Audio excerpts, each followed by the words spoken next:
So yesterday, the BBC exclusively reported that the Confederation of African Football, CAF, are contemplating or have initiated measures to terminate a long-running broadcast rights deal with beIN Sports. beIN Sports is a Qatari-owned broadcaster who have been partners of CAF for the better part of the last 10 to 12 years.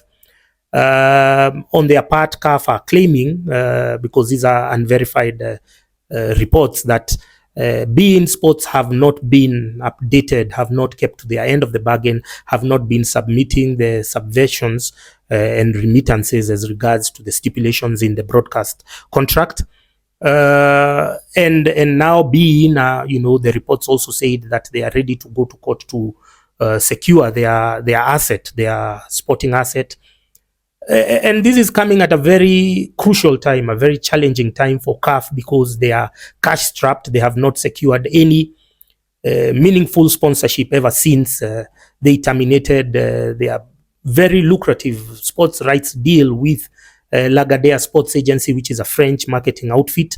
In November 2019, at the behest of FIFA President Gianni Infantino, they terminated a 10-year deal with a minimum guarantee of $1 billion earnings, in the speculative fiction that there was a better deal that was going to come on the table from Chinese broadcaster and sports marketer Dali and Wanda. Of course, that never came, to be. So CAF ended up terminating a very beneficial contract and partnership so as to placate to the FIFA president Gianni Infantino, who, we've been talking about the winds of change blowing across West Africa, the Sahel region, all these military coups which are trying to reclaim their resources and their countries from the yoke of colonialism, from France's dictatorial and one-sided approach as regards to partnership. The latest one being, Gabon. There was Niger.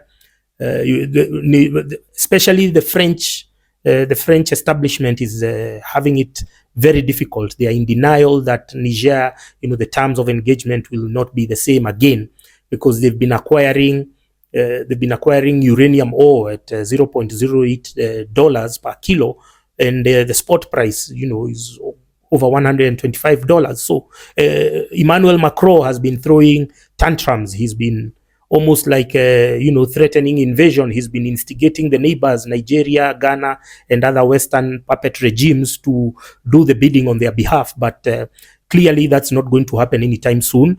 Emmanuel Macron has to come to the realization and accept that things have to change. It cannot be business as usual. Who is Emmanuel Macron's best friend? It's FIFA President Gianni Infantino, himself a colonialist. And colonialism and racism are cousin. You cannot have cousins. You cannot have one without the other. So because of his colonial imperative, because he wants to see the continent suppressed, he has been pushing these misguided African football administrators running CAF and running the federations across the continent to undermine their financial ability to survive, their financial bottom line. He has been pushing them because he wants to condemn them to begging, because he knows when they are begging for handouts, he can be able to control them. He can be able to secure the 54 votes and pass whatever agenda that he wants at the FIFA Congress. We are in a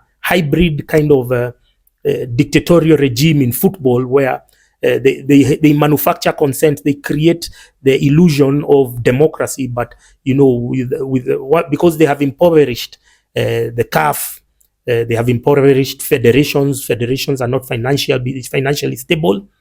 He's able to sway them. He's able to push them and have them sing to his tune.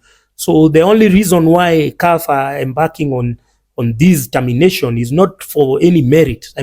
If we look at contributions to the finance kitty of CAF, beIN has paid in more money than FIFA ever will. So why are they placating to themselves or hoarding themselves or whoring themselves to Gianni Infantino? Is for no good reason, for no good benefit of the African continent, which is why now governments, you have to step in and rein in on your corrupt federations who have been working at crosspaths. They are not pursuing the best interest of African football. They are going there to serve Gianni Infantino because these are people who are mentally emasculated.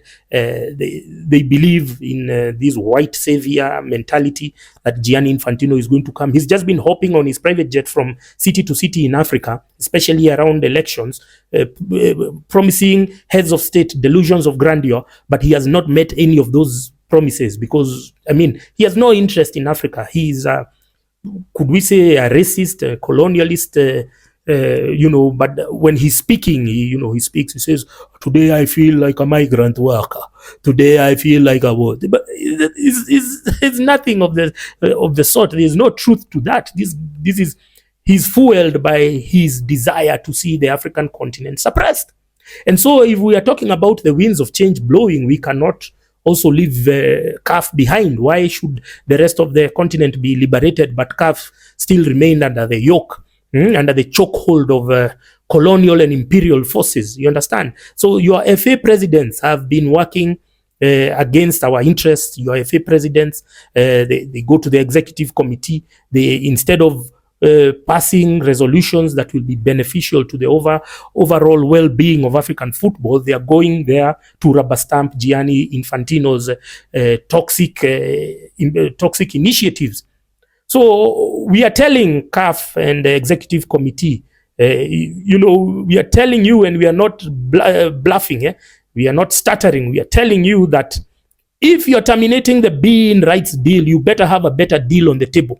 But if you're doing it to placate to FIFA President Gianni Infantino, then we are going to start petitioning the governments of Africa so that we can get rid of all the federations. We would rather be banned the entire continent, which, I mean, FIFA would not allow that to happen, but we'd rather have all the federations banned than to continue, mutilating our own partnerships, our own programs, just so as to placate. Because FIFA President in November 2019, when CAF was terminating the Lagardère deal, he had brought in a puppet called Fatma Samura. Fatma Samura is a former UN staffer.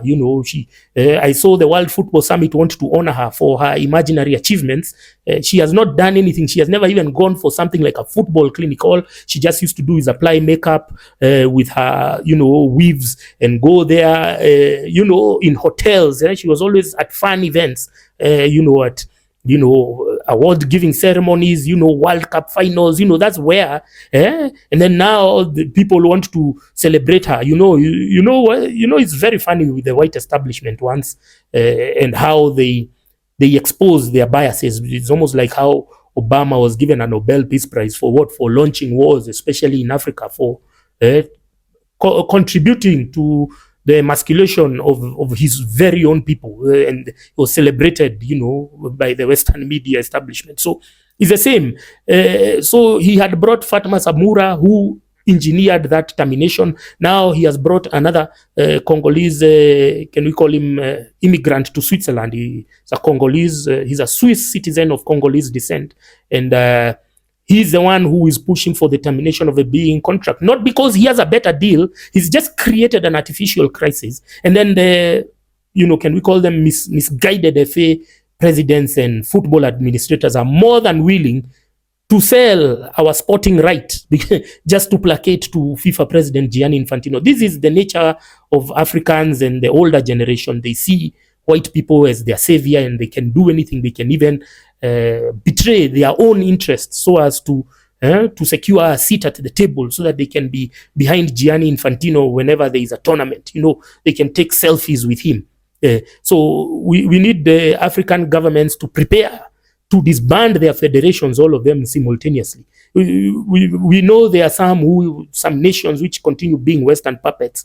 But if the winds of change are blowing in West Africa, if they are saying no to France's imperialism, if they are showing Emmanuel Macron, Gianni Infantino's best friend, if they are showing him the collective middle finger, who are we to be left behind as people in football? They are trying to create a crisis. They are trying to insinuate that being has not paid them. When they were signing these deals, were we there? Why then are they trying to co-opt us in this man-made crisis?